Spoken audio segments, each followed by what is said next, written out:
get on video you screaming at me? No. Dang it. I don't want to look at it. Did you know Scooters is 25 years old? No. Okay, today, polynomial power and rational functions. Basically, we're going to focus on the last one, solving rational functions. We'll look at extraneous solutions. What's another word for extraneous solutions? Extra solutions that do not work. Okay? So, extraneous solutions are not solutions of the original equations.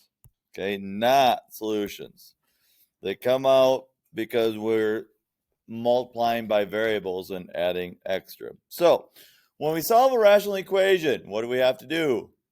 Well, we want to get rid of the denominator. How do we get rid of the denominator? Multiply every numerator by the denominator.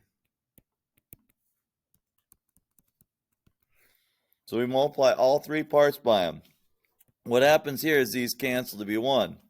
So it's x times x minus 3 plus 1 equals x minus 3. So if we multiply x squared minus 3x plus 1 equals x minus 3. If we subtract this from each side, we get x squared minus 4x plus 4 equals 0. We good with that? Yeah. We factor this into x and x. Signs are the same. They're both negative, so minus and minus. What are factors of 4 that add up to it? 2. So x equals 2 is a double root. Now, does that work in the original equation? Is 2 plus 1 over 2 minus 3 equal to 1? So is 2 plus negative 1 equal to 1? Yes. So are there any extraneous solutions here? No. So we're good. And that's just how they did it. All right. This is the same way. I'm not going to do this one. I'll just show it to you. Multiply everything by x. And then factor it, solve. You plug them both in. Both of them happen to work. Okay? Let's look at this one. Ooh, this is a doozy. Before we start, we should factor the denominator of this last one. So if we factor it, it's x minus 1, x minus 3, which is the same as those two.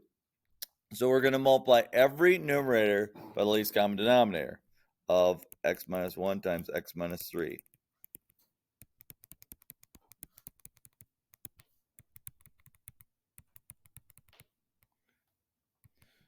So what happens here is these cancel. So I just left with 2 on this side of the equation. Here the x minus 1's cancel. Here the x minus 3's cancel.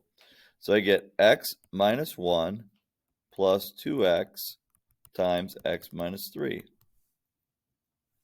So x minus 1 plus 2x squared minus 6x equals 2. So 2x squared, 1x minus 6x is negative 5x minus 1 equals 2. So 2x squared minus 5x minus 3 equals 0. So now I got to factor it. 2x and x. And I'm thinking a negative 3 and a plus 1 will work. Okay? Because if we FOIL it, 2x squared, outers is negative 6x, inners is plus 1x to make negative 5x minus 3. Okay? So x equals negative 1/2 and x equals a positive 3.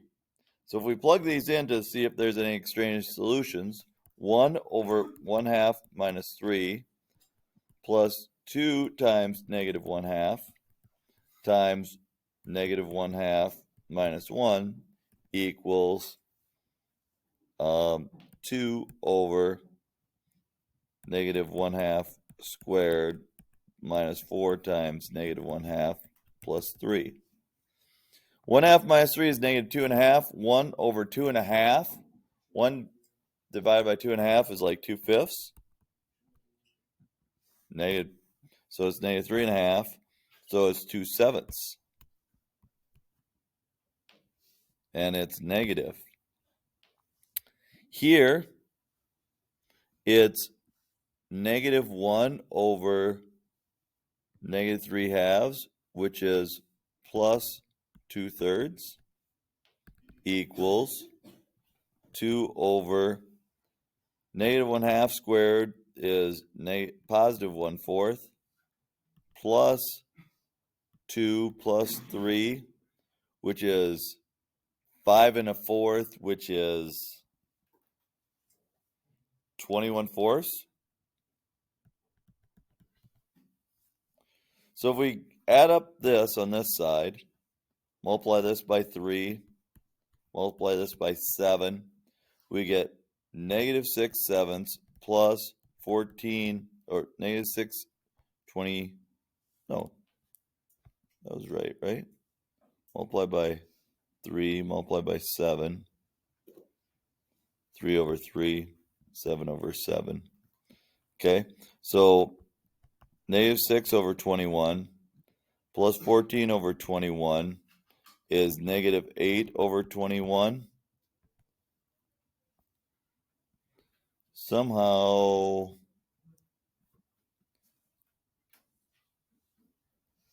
no, positive 8 over 21. There we go. And this, if we multiply the numerator times the reciprocal of the denominator, I get 8 over 21. So we know negative 1/2 works. That was kind of a lot of work. If we stick 3 into here, what happens? Get a denominator of 0. That's an extraneous solution. So you're going to have to check each answer for extraneous solutions.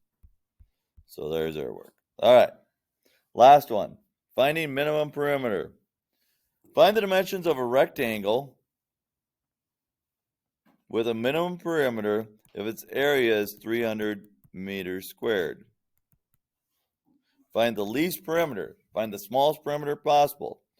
Well, I have a width and a length. I know the width times the length equals 300. So my perimeter equals 2L plus 2W. And I want my perimeter to be a minimum. So it's 2, and then I'm going to get L alone here. L equals 300 divided by W. So I'm going to replace L with 300 over W plus 2W. So the perimeter equals 600 over W plus 2W. And if I graph that, let me get out of here.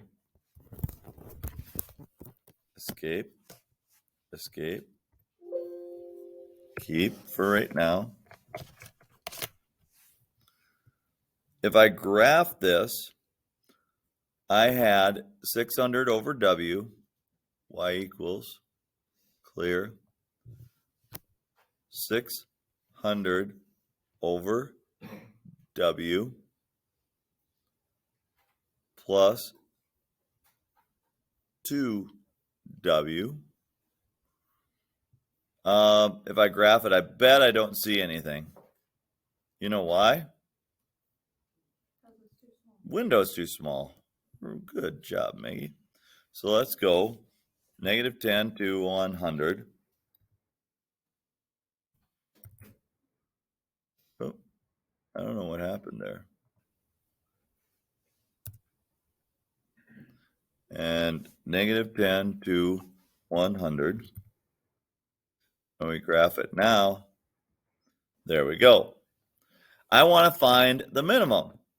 So second, trace, minimum, number 3.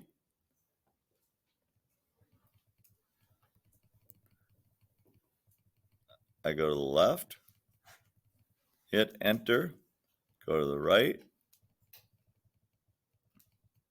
hit enter, and hit enter again. And 17.32, which they got. Okay?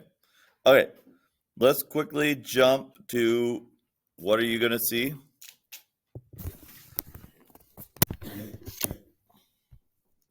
Zoom. All right. If it all has the same denominator, just eliminate the denominator. If it's all the same, eliminate it. So then we have 2q minus 5 equals 1. So 2q equals 6q equals 3. If we stick a 3 in there, we get 5 over 5 plus negative 4 over 5 equals 1 over 5, which checks. Okay? Here, what would you do? Multiply by z on both sides. So you get z squared plus 6z equals 27, and you solve it, and you plug it in, see if it works. Here you'd multiply by x, everything by x minus 3. These would cancel out, and you have x times x minus 3. So you would have x squared minus 3x plus 5x equals 15, or x squared minus or plus 2x minus 15 equals 0, and you get 3x plus 5x minus 3. So you get 3 and negative 5 as roots. But if you plug in the 3, what do we have? It doesn't work. It's an extraneous root. So negative 5 is the only root. Okay? And so, yeah, that's the types of problems you'll have. They'll get a little more complicated as you go down. Okay?